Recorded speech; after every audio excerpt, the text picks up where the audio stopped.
खुसी बन्थ्यो जीवन तोते बोली सुन्दा भरि आउँथ्यो यो मन।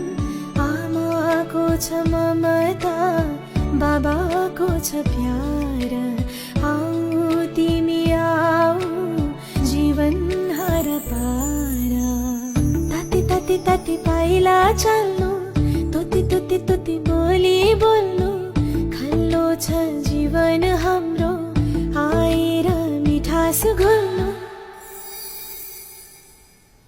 निसन्तान सम्बन्धी विभिन्न समस्याको सफल उपचार अब नेपालमै सम्भव छ। वात्सल्य नेचुरल IVF, नारायण चौर, नक्साल, काठमाडौँ।